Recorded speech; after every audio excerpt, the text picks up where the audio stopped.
नमस्कार, मैं हूं पुण्य प्रसून वाजपेयी और अब विशेष चीन और पाकिस्तान को लेकर जारी कशमकश आज संसद में भी गूंजा।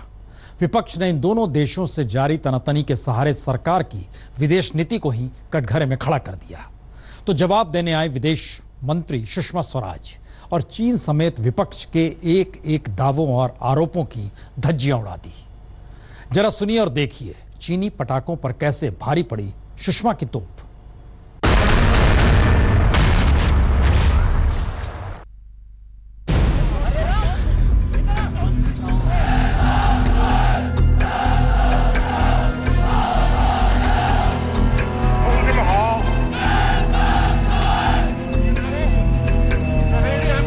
जितना चालबाज उतना ही झूठा। चीन की यही फितरत है और इस फितरत को उसने अपना सबसे बड़ा हथियार बना लिया है। डोकलाम के मसले पर जब हर धमकी और हर चाल नाकाम हो गई तो चीन ने झूठ का हथियार चला दिया। बुधवार को चीन ने 15 पन्नों में डोकलाम की फैक्ट फाइल जारी की थी। इन 15 पन्नों में फैक्ट के बजाय झूठ ही झूठ था, इसलिए इसे फैक्ट के बजाय फ्रॉड फाइल कहना ज्यादा सही रहेगा।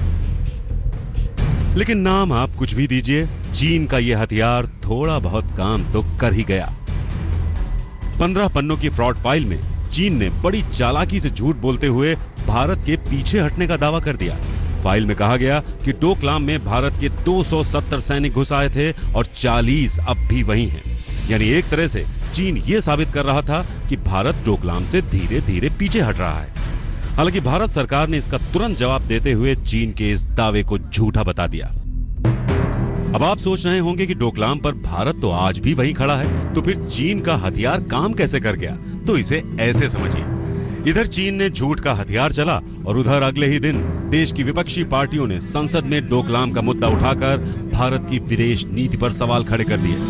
डोकलाम में चीन की दादागिरी के खिलाफ डटे हमारे जाबाजों का मनोबल तोड़ने वाले इस झूठ को चकनाचूर करने के बाद सुषमा स्वराज ने कांग्रेस उपाध्यक्ष राहुल गांधी के चीनी राजदूत के साथ मुलाकात की खबरें आई थी।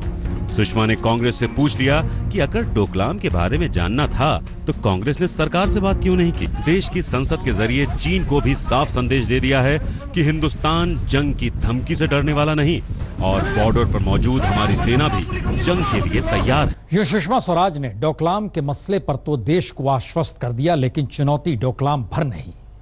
चीनी चालबाजी ऐसी कि पूरे हिंद महासागर से लेकर हिमालय तक चीन हर कोने से हिंदुस्तान को घेरने की जुगत लगा रहा है। इस रिपोर्ट को देखिए।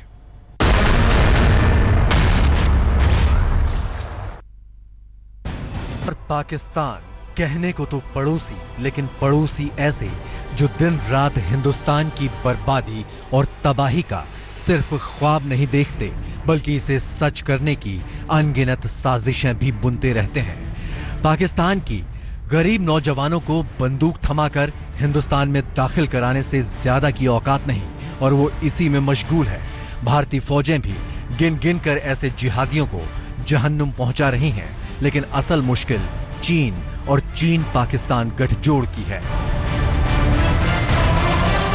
चीन जमीन से लेकर समंदर तक भारत को घेरने के लिए इस कदर बेकरार है कि पाकिस्तान से लेकर श्रीलंका, बांग्लादेश, म्यांमार और मालदीव सरीखे छोटे से मुल्क को भी भारत के खिलाफ अपनी साजिश का हिस्सा बनाने के लिए एड़ी चोटी का जोर लगाए पड़ा है। हिंद महासागर में चीन की ये वो रणनीति है जिसे पश्चिमी एक्सपर्ट स्ट्रिंग ऑफ पर्ल्स का नाम देते हैं।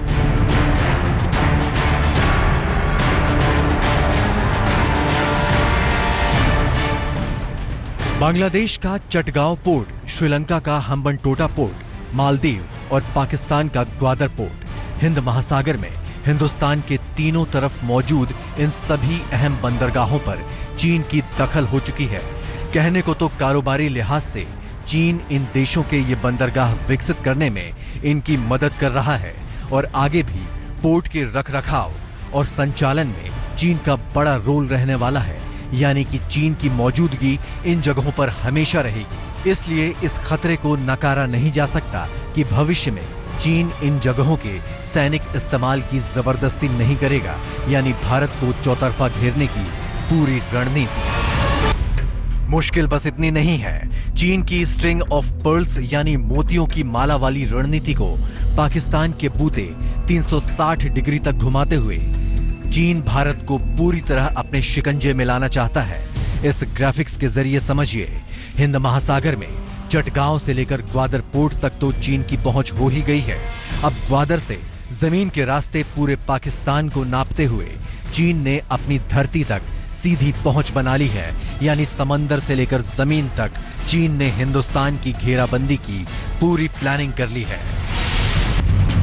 वैसे चीन पाकिस्तान इकोनॉमिक कॉरिडोर की हकीकत तो अभी से सामने आने लगी है, जब ग्वादर पोर्ट से आए एक जहाज में भारतीय कोस्ट गार्ड ने अब तक की सबसे बड़ी ड्रग्स की खेप पकड़ी। जाहिर है इतने गंभीर मसले पर सभी पार्टियों को एकजुट होने और चीन की चालबाजियों का तोड़ निकालने की जरूरत है। आज तक ब्यूरो। मुश्किल चीन को लेकर यह नहीं कि सामने सेना है, मुश्किल यह है कि वह आतंकवाद के साथ भी जा खड़ा हुआ है, यानी पाकिस्तान के। इस बात का जिक्र क्यों? चीन ने अपनी यह फितरत एक बार फिर से साबित कर दी कि वह भारत के दुश्मनों को खाद पानी देता ही रहेगा। पाकिस्तान में बैठे आतंकी मसूद अजहर के लिए चीन की दरियादिली एक बार फिर यूनाइटेड नेशन में दुनिया के सामने आ गई।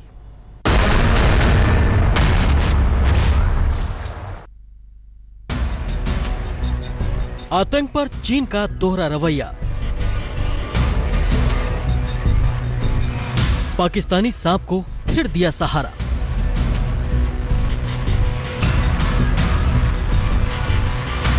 मसूद अजहर को आतंकी मानने से इनकार। खूंखार आतंकी मसूद अजहर को चीन ने एक बार फिर अपना सुरक्षा कवच दिया है। दुनिया के तमाम मुल्क जहां उसे दहशतगर्द मानते हैं, वहीं चीन उसे आतंकी नहीं मानता। उसने संयुक्त राष्ट्र में एक बार फिर टेढ़ी चाल चली है। संयुक्त राष्ट्र में अमेरिका, फ्रांस और ब्रिटेन के अजहर मसूद को आतंकी प्रस्ताव पर चीन ने 3 महीने का अड़ंगा लगा दिया है।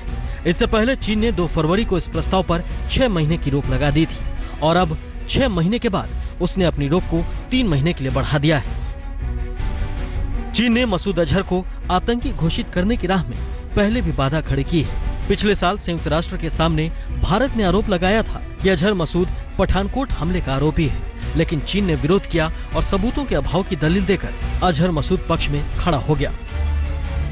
आज तक ब्यूरो। तो विशेष में इतना ही, छोटा सा ब्रेक के बाद कुछ और खबरें।